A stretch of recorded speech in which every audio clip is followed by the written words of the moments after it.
Садырды, азыркы садырды садыр кылган бул кыргыз эл. Садырды зектен президент кылган бул кыргыз эл.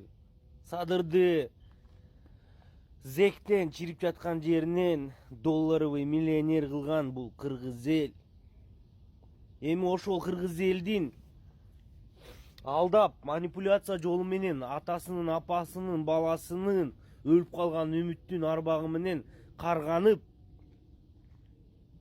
элди алдап азыркы күндө ошол эле шайлап коюп ошол эле деңгээлин көтөрүп койгон элге кыянаттык кылып аткан Садыр Жапаровдун бүгүнкү күндөгү кылыктары жанга жетти. Карапайым элди кыйнап бүттү. Карапайым эл ушу элдин талабын талашып, элдин жерин сатпай, элдин жерлерин коргоп, элдин кен байлыгын ташытпай калабы деген ой менен шайласа, бүгүнкү күндө ошол шайлаган элдин үмүтүн актаган жок эч кандай Садыр Жапаров. Эч кандай өнүгүү жолуна түшкөн жок.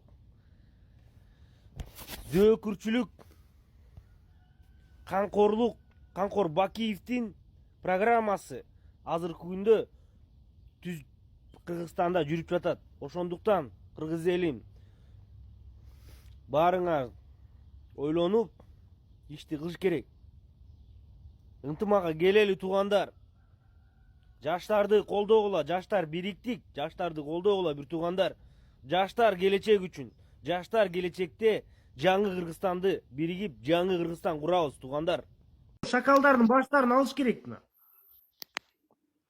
Алмаз макул. Булардычы өз ордуна коюш керек, уксаң, Алмаз. Карапайым элдин артын жегде ким алар? Туура. Карапайым элдин артын ким? Садырдын тууганы болсо дагы макул. Туура, сен айтканың бир жагда туура, бирок негизи мындай түз караш керек да. Азыр революция кылсаң, Кыргызстан вообще ноль. Сен кымбатчылык болот деп атасың, дүйнө жүзүндө кымбатчылык болот, брат. Дүйнө жүзүндө. Кантип революция кыласыңар, кантип митинг кыласыңар, эл чыккан, эл топтошкон элди камап атса, анан кантип кыласыңар? Кыла албайт азыр. Эч кимси Кыргызстан эч ким азыр кыла албайт. Уже бүт басып койгон. Мен да курал жарак бар. Атышасыңбы чогуу мен менен?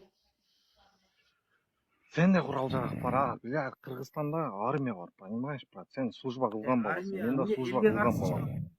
Армия элге каршы чыкпайт. Чыгат да. Элге каршы чыкпайт армия. Я хотела вас спросить, вы же служите в тюркском батальоне, правильно? Я? Его не существует. Все до сих пор мусолят эту тему, уже 2 года прошло. Расскажите мне об этом. Настало время раскрыть правду. Да.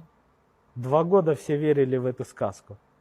Какой-то, если я не знаю кто, раз уж мы идем ва-банк, кто-то из влиятельных людей в Украине, местный, додумался найти богатых турков.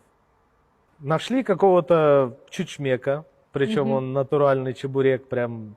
Я посмотрел все его ролики, это просто вот эти вот сидеть с АРкой 15-й, сидеть с важным хлебалом там.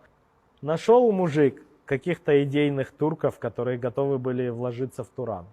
Мол, типа сейчас Украина плацдарм для разработки новых технологий, испытаний разных там дронов там и так далее. И вот он собрал очень много денег, поделился с этой обезьяной, вот, и в итоге они разделили деньги, сделали пиар-ход, собрали массу людей, на лестнице записали: мы, бойцы батальона Туран, готовы дойти до центра Москвы, нассать на Красной площади. В итоге это сработало. Пиар сработал. Все же до сих пор меня задрачивают. Передай привет Алмазу. Как там Алмаз? Как там командир батальона Туран? И я такой: чуваки, блин, ну задолбали. Я с первых дней 53-й бригаде, да, моя любимая, единственная, да. Ну, какой Туран? Какой Туран? Ну, его и не было. Собрали кучу бабла, причем речь идет об очень крупной сумме, если верить людям, которые мне это рассказали. Обокрали турков, которые вложились идеологически в объединение тюркских народов. И просто живет себе сейчас чувак в Америке. Обычный чебурек, который вчера был парикмахером где-то в Подмосковье. Сегодня он в Америке там живет и прячется. Авантюрист? Ну, Е, Турана нет. Турана нема. Турана